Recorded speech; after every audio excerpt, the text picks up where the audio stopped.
그럼 동장 단계 두 번째 주제의 두 번째 과제에 대해 설명드리겠습니다. 이번 과제는 내가 닮고 싶은 사람 2명 이상을 선택하고 이유 찾아보기입니다. 본 과제를 하기 전 준비물은 메모지와 저번에 조사했던 인물들에 대해 좀 더 많은 자료를 찾아오는 것입니다.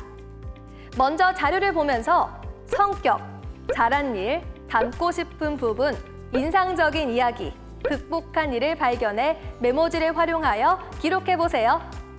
왜냐하면 이번 과제에선 여러분이 지난번 과제에서 닮고 싶다고 선정한 사람이나 캐릭터에 대해서 자세히 알아볼 것이기 때문입니다.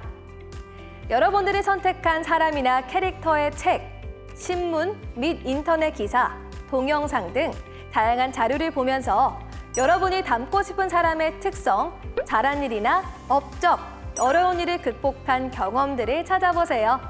여러분이 선택한 인물이나 캐릭터에 대한 내용을 조사하고 정리해보면 그 인물에 대해서 더욱 구체적으로 알 수 있어요. 그럼 제가 조사한 유일한 선생님에 대해 적어보겠습니다. 인물 이름은 유일한이고 제가 생각하는 인물의 모습은 당당하게 자신의 생각을 말하는 사람이고 생각하는 것이 있으면 행동으로 꼭 보여주는 사람이라고 생각합니다. 그리고 그는 새로운 것에 도전을 잘했고 양심적이며 남에 대해 뒷말을 하는 사람을 좋지 않게 보는 사람이었습니다.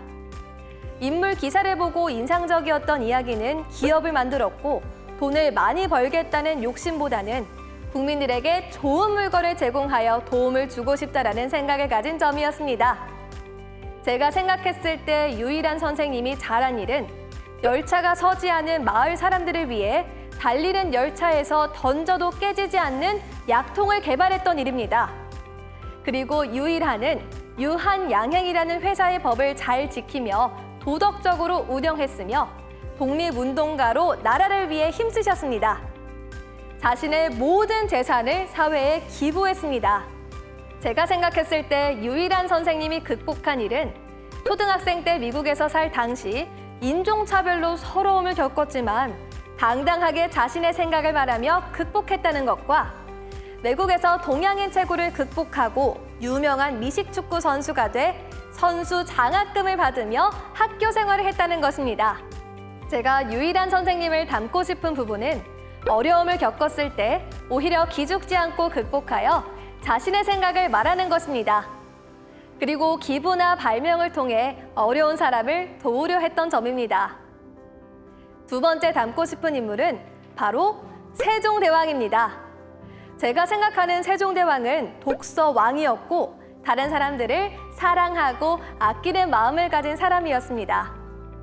화를 잘 내진 않았지만 성격이 좋은 사람은 아니었습니다. 제가 세종대왕을 조사하면서 인상적이었던 이야기는 세종대왕은 살기 좋은 나라를 만들기 위한 꿈을 가지고 있었다는 점과 그럼 자신의 꿈을 이루기 위해 책도 많이 읽고 공부도 많이 했다는 점이었습니다.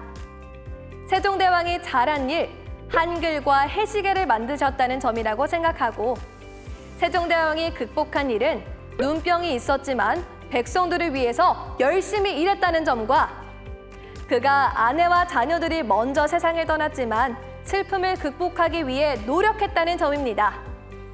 제가 닮고 싶은 부분은 그분의 나라를 위하는 마음, 새로운 것에 도전, 발명, 새로움, 책, 이런 것입니다. 여러분은 여러분이 선택한 사람 또는 캐릭터에 대해 좀 더 깊이 조사하면서 여러분이 선택한 사람 또는 캐릭터의 어떤 점이 좋아 보이고 어떤 점을 닮고 싶은지 알아봄으로써 여러분이 어떤 가치를 추구하고 있고 미래에 어떤 사람이 되고 싶은지 찾아낼 수 있게 될 것입니다. 정답은 없으니 자유롭게 활동지를 작성해보세요. 그럼 지금부터 과제를 시작해볼까요? 과제를 모두 수행하기까진 40분 정도 걸릴 거예요. 과제를 모두 끝낸 후 나는 어느 정도 해냈나요? 란에 오늘의 활동에 대해 스스로 평가해보세요.